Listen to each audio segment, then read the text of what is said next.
Welcome to Beyond the Surface. With me, Debbie Ann Turnbull. Here we dive deeper than the obvious to explore what really keeps our families safe and our minds strong. After losing my only son Chris to drowning, I've dedicated my life to water safety education and helping others heal. With many years of training and personal experience, I'm here to help you navigate your challenges, because the most important truths are found beyond the surface. Today, I'm joined by someone I've had the privilege of volunteering alongside for many years. Aaron is an award-winning road safety educator. He works with learners and he promotes awareness in areas that truly save lives. But what makes Aaron's work so powerful isn't just his expertise, it's his own personal journey that brought him to his calling. Aaron, thank you for being here. You're more than welcome. Thank you for having me. Aaron, we've worked together on lots of things since school. You helped me in my office, and we've been friends ever since for all these years. Let's take us back to that day in school when I saw you sat at the front of the class. How old were you? I'm 14, Yeah. 13, And how old are you now? 27. Yeah. So, wow, a long time ago. Yeah. Yeah. Crazy. Yeah. So it was Tell just, us a story. we were told one thing really, we were told that we had a speaker that were coming in to talk to us.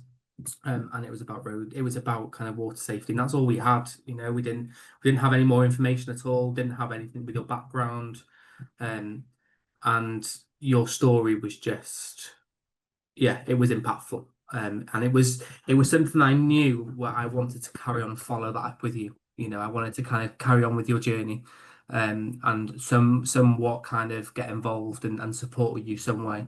I'll always remember, you started off in the classroom and you had a picture of Chris at the front of on the table of the frame, and you started off by saying, "This is my son, and my son drowned," and that will never leave me, just from how what I do now. We do loads of what we call high impact stuff, where we try and educate our learners and stuff, but that was just to tell a story that's your story. It meant a lot. Yeah. The next thing I remember is getting two A4 pieces of paper a few months later, and it's actually on my website. It's still on my website. I found it in a box one day, and I'm so proud that it's still there. So it's worth a read. You've had quite a journey since then, Aaron, to advocacy, and so tell us what you do now in your role in work. So in my role now, my title is a student enrichment officer. But in kind of to break that down, I'm an engagement support officer for all the learners in Group Olivia. So I work for our college, and we have campuses across North Wales. So from Dolgellau up to Llangefni, down to Rose, and to Rhyl, and all in between that. And I suppose in my role, really, it's split into many different things. But I suppose we have something called like a learner enrichment calendar. And we make sure that we raise awareness to certain dates of the year that are important for learners. And not only raise awareness, but we raise support, and we can outline different platforms where they can get support. So whether that's, World Mental Health Day that's just been recently, Yeah. where we'll work with agencies to get them into college and then to support our learners. Now that's on the side of internal support, because of course we have great internal support that we give our learners. But we're not there 365 days a year, so we often make sure that learners have that support they need. And I think for me, I get a buzz from it because I get to support learners every day. I get to put on fun things. We've just done a kind of 8 or 9 Fresh Affairs events across different colleges, where we get all different externals in, and to me, it's an honor really to me, because I get to do some great stuff, and I get to make sure our learners, we equip them really for the real world. And I mean that in not a kind of in a negative way, but the real world can be scary, right?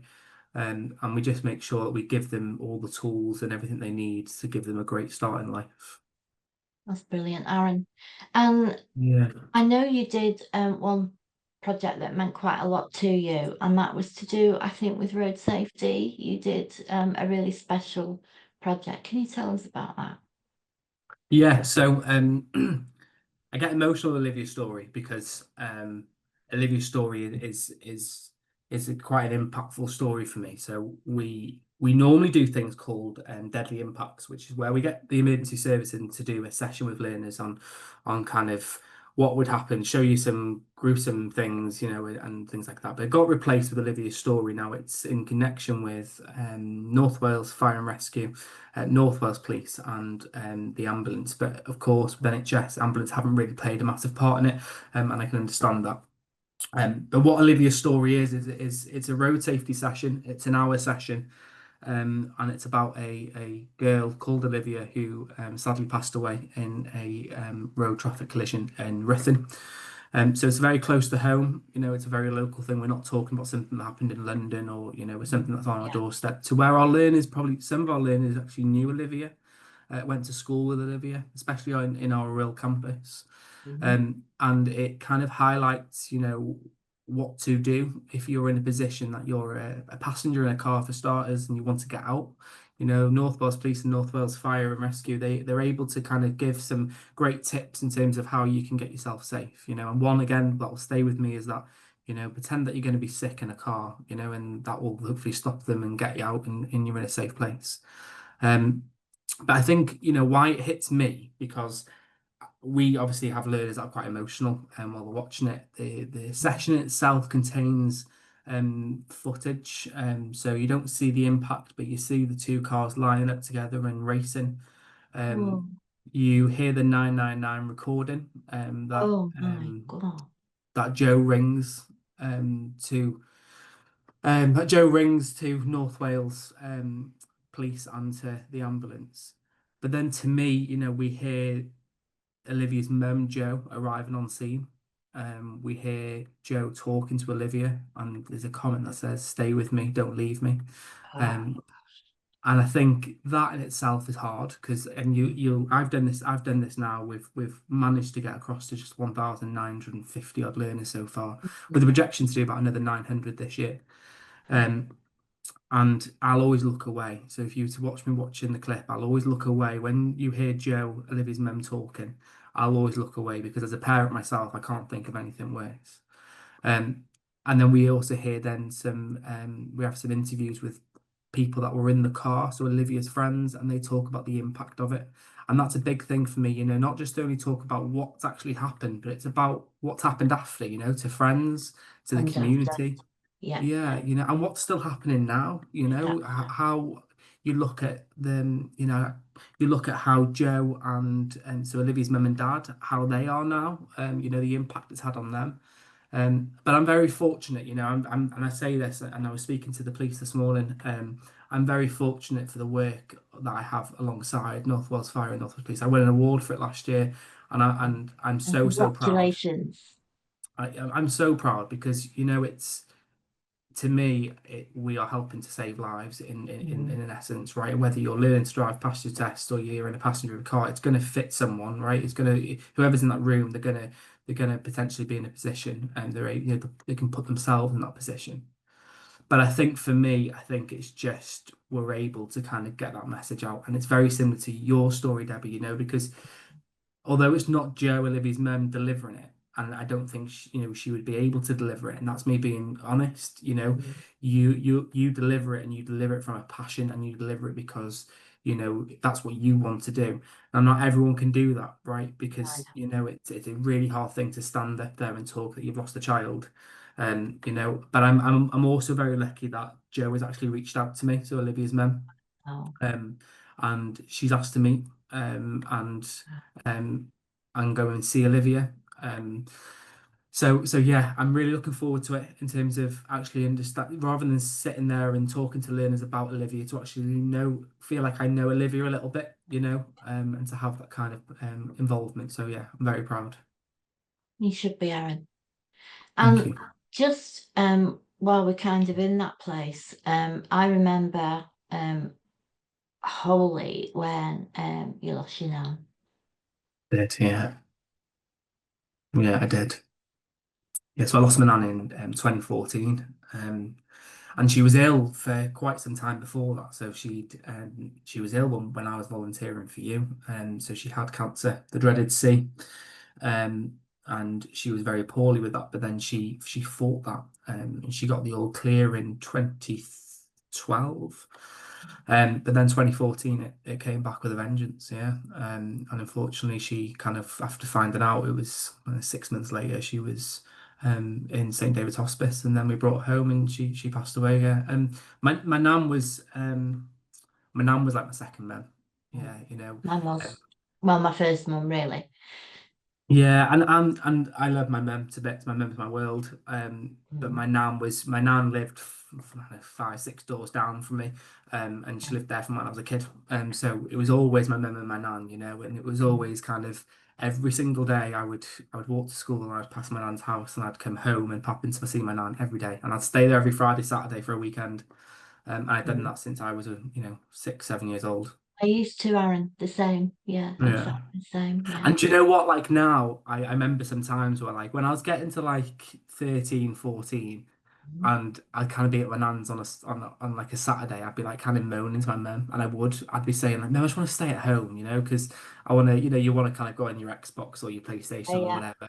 yeah. And now Mm. I'd do anything to kind of go back there on a Saturday night, and it's mad how you kind of look back and you kind of think, It's, yeah, of all the times yeah. that you've kind of moaned and groaned that you've kind of had to go and do a bit of shopping or go and do, and I know. you do, don't you? But uh, Yeah, yeah. yeah, I remember because I was the same. I mean, I was still staying at my nana's when I was, God, 16, 17, 18, when I should have been out discoing. I did do a lot of discoing though.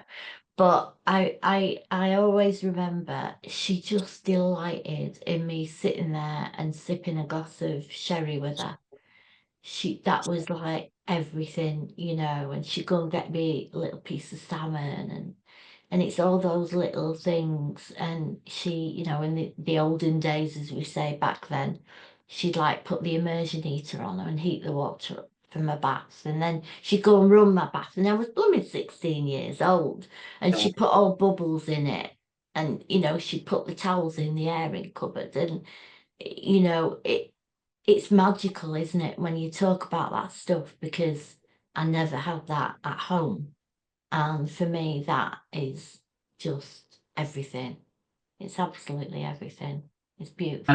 And you're 100% right. I think that I look and I think about all the things that we did as it, and I'll always say it. My nan died at 59. um and it was to me, there's no age to die, in a sense, but to me it's very young, and to It lose is. your nan at 59. I had Ah, plans of, when I passed my driving test, yeah. my nan could never drive and she always struggled mobility wise. I'd love to kind of take her out shopping, but towards the kind of like last 4 years, every Friday night we'd go to, it was the West Shore Club. It's not there, it's been knocked down, it's been demolished now. Wow. But we used to go there every Friday night and play bingo, every Friday.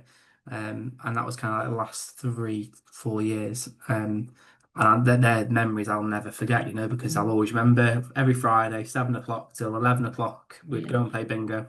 Mm. And then we kind of go home, have a cup of tea, cup of coffee, and then kind of, Saturday morning, go and do some shopping in Aldi and bargains, that type of stuff. And that's what we did. And it's sad because, you never expect to lose anyone, do you really? I think, especially for me, I didn't expect to lose my nan at the age of 16. Um, However,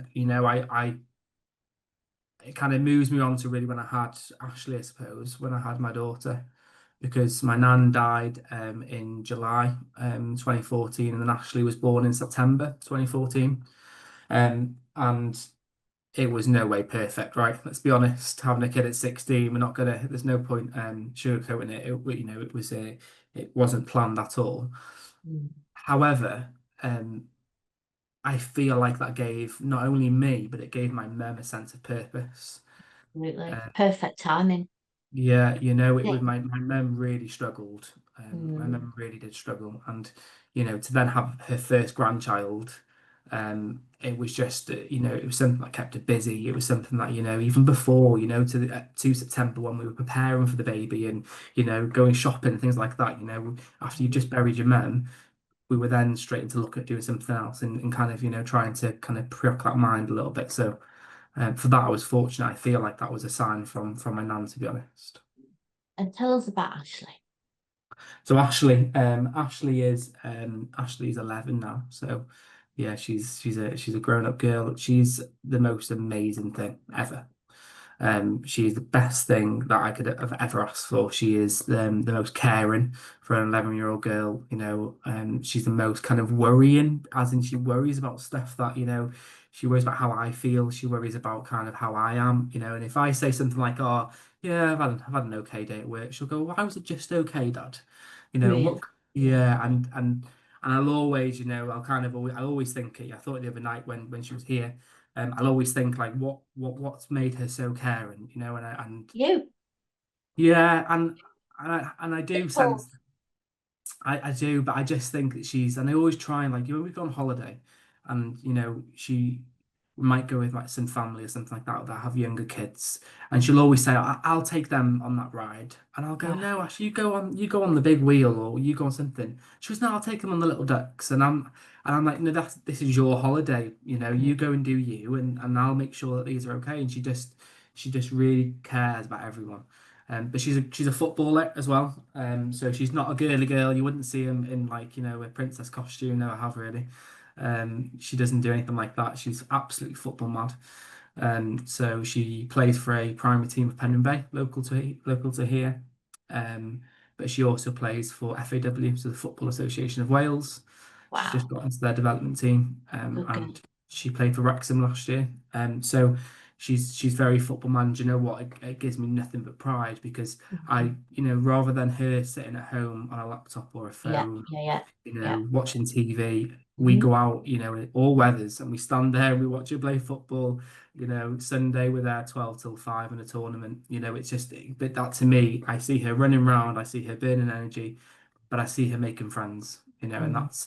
there's a group of girls now, that are really, really good friends, all in different schools. So it's not like it's school friends. Um, and she's got a hobby and she's really good at it. Yeah. Yeah. And Aaron, again, a few years on, tragedy struck again, and you hurt your back. So tell us about that story. I did. So I got married in July 23, which was the best day of my life. I know. Um, and so my wife Faye he's been amazing. Mm. And this kind of joins in with the story of my back because I knew she was amazing. That's why we married, and that's why we're together. Um, but then at the start of August, I then started off with sciatica and a bad back. Um, and I knew, you'll know this better than anyone, Debbie. You know your body, right? And you Mm. know if something's not right. You know if Yeah. something's just not correct. And I remember going Mine's to the wrecked. doctor. Yeah. I mean, mine's not far off. I don't think it's not as far as yours yet, and I'm hoping that I've got some time to try and fix that. But it's a horrible feeling, right? When you've got when you. But the horrible thing for me was that professional people weren't listening.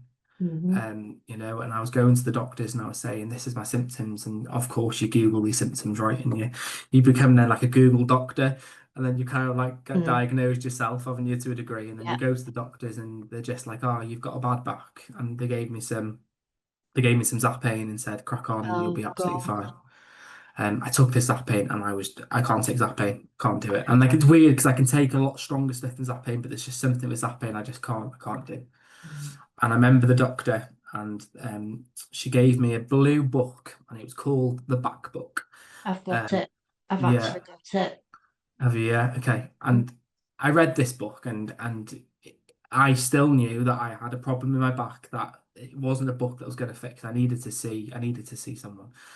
And then this doctor in question then referred me for physio, and physio was making it worse. And then I paid for an MRI scan because I couldn't get one through the NHS because of waiting time, which then shown that I'd slipped my L4 and L5 disc. and it was compressed on my sciatic nerve and on my bladder. Um, and then I wouldn't see this doctor again for obvious reasons because Mm. it got for so long, it'd been trapped for so long, which I was then starting to lose sensation of things. So I couldn't feel my left foot. Um, I had pins and needles going straight from the lower of my back straight down my left side. Um, and then I then seen a surgeon. He wanted to operate on me. But there was just, you know yourself, the NHS is just in a bit of a crisis, isn't it? And Hmm. wait times were just horrendous. I had pre-op after pre-op after I had a pre-op of a pre-op. It was just kind of it was just crazy. And then eventually I had my operation in May last year.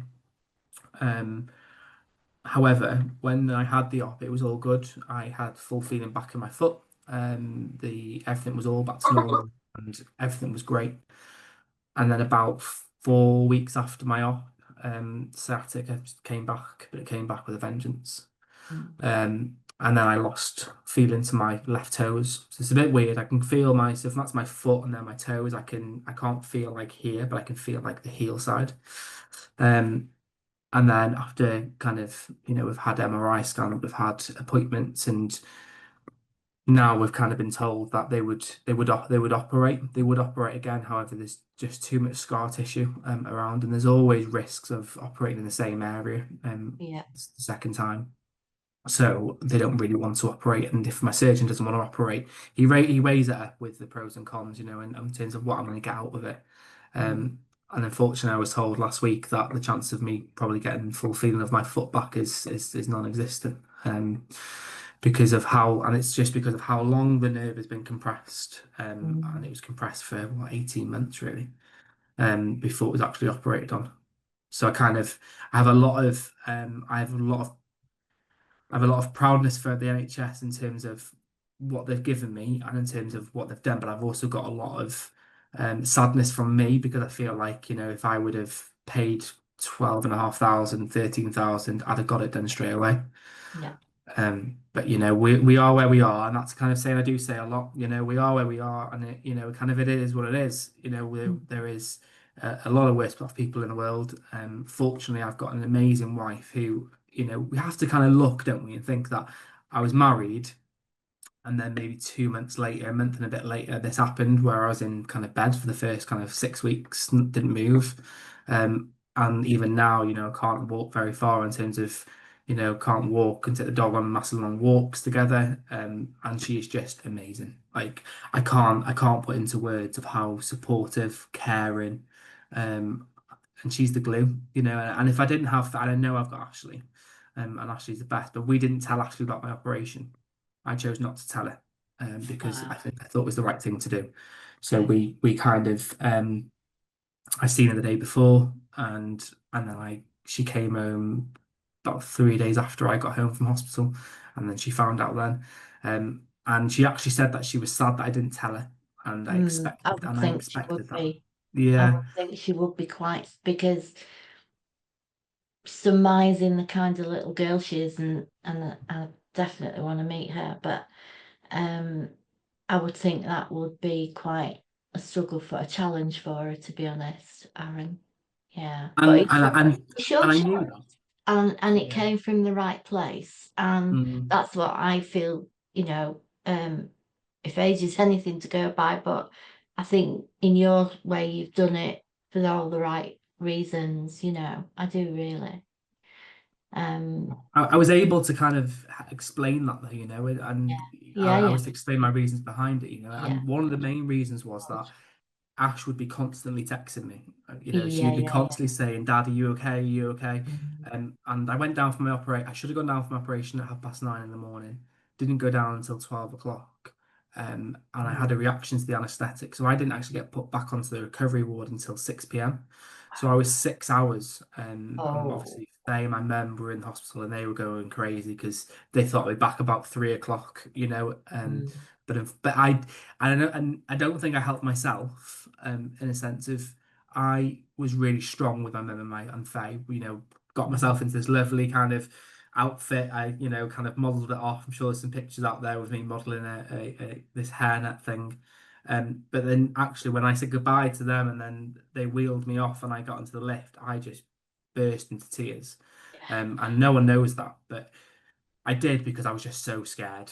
Yeah. Yeah, Yeah. I've never been put under, if you like. I've never done anything like that. Wow. I kind of went into a massive kind of moment before I actually went under. Like a panic Uh, attack, probably, Aaron. yeah, and then And I don't remember anything else oh, until I that's woke good. up. Yeah, That leads us on to I've when we've seen the whole picture, um, you're quite an advocate now for mental health, and this is where we really need some discussions very quickly, Aaron. I need to tell you very, very quickly, good ones. But tell us what your take is and how you feel about I almost know what you're going to say, but I'd like you to tell me and the viewers what your take is on your own mental health and that of mental health in general.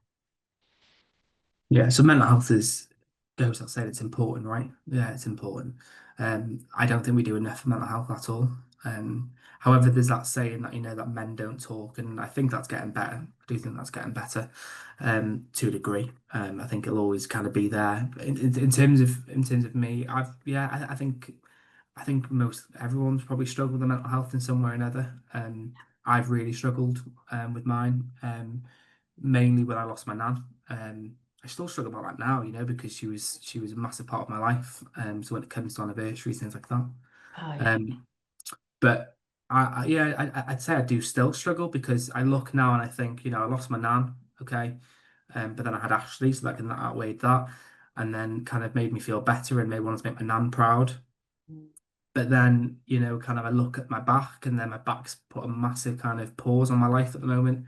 Um, so I kind of do get angry in terms of not, Oh, in that type of way, but I get really frustrated and angry with myself because I can't do the things I want to do anymore. I feel like I let people down a lot. And I know I don't let people down. And I know that. And like work, I haven't took much time off work at all during my recovery. I went straight back after like 3 weeks of my op because I didn't want to let people down. But I think still when I kind of push everyone away and I go to sleep at night, I often do think, if things were different, if I was able to make sure I was able to, you know, run with Faye, walk with Faye, go and do whatever you want to do with Faye, and kind of as the best person in my life, that I always struggle because I think of where I am now in my journey. And it is a journey, right? Because I think that, it's gonna go up a different road and it'll kind of all come back around, and it'll all work, but I just think my life is very different to how I was perceiving it to be. When I put a ring on Faye's finger to marry her, and I expected our honeymoon to be amazing. I didn't expect my last 3 days of the honeymoon for me to be in pain. And that's the essence of what it is. I think that from a mental health point, I do struggle because.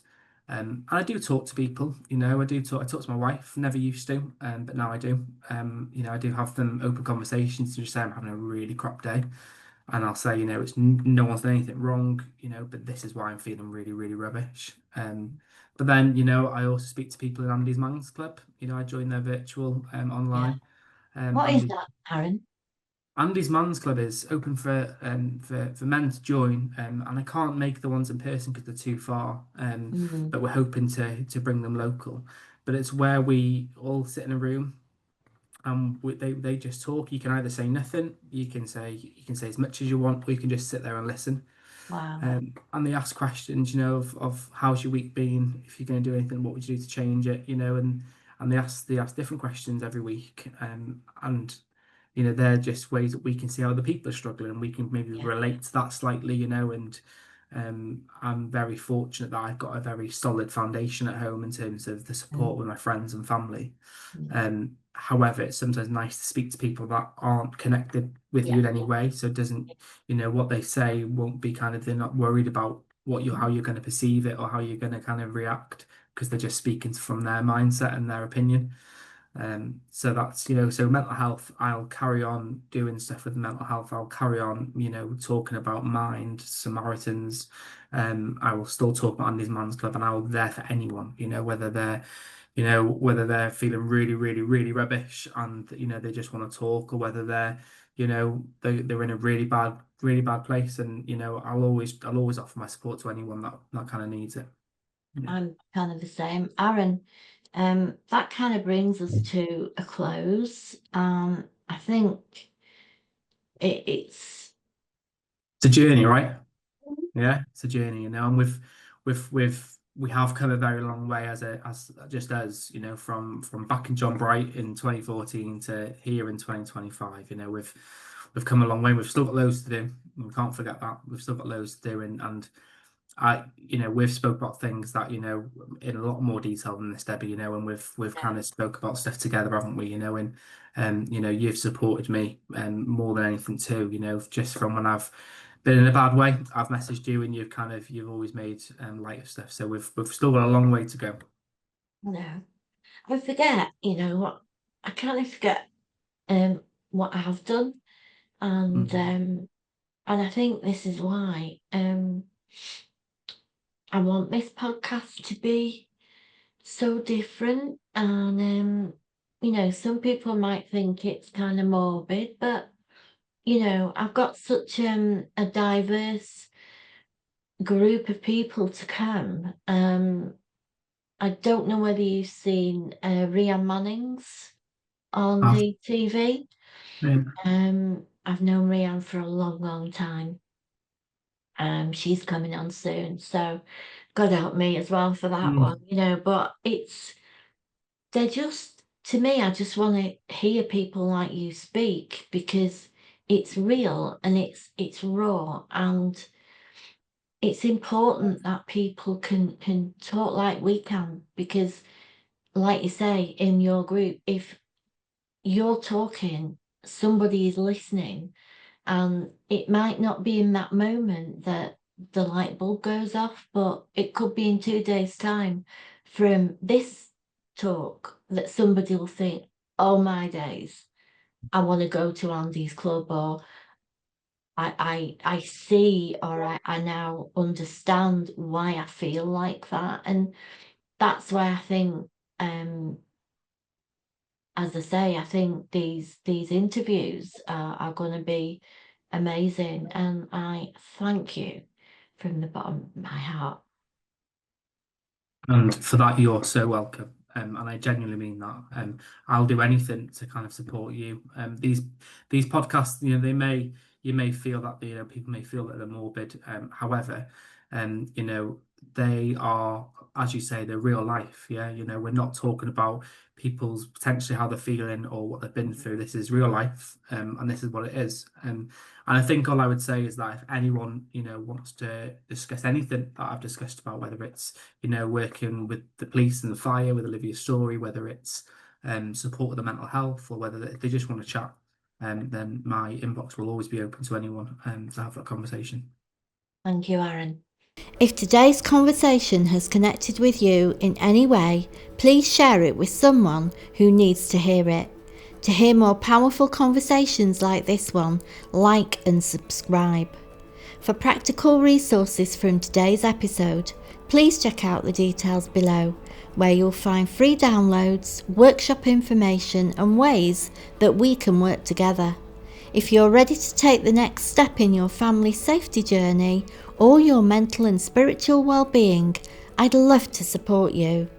Until next time, stay safe, stay strong, and remember, you have everything you need within you to protect what matters most.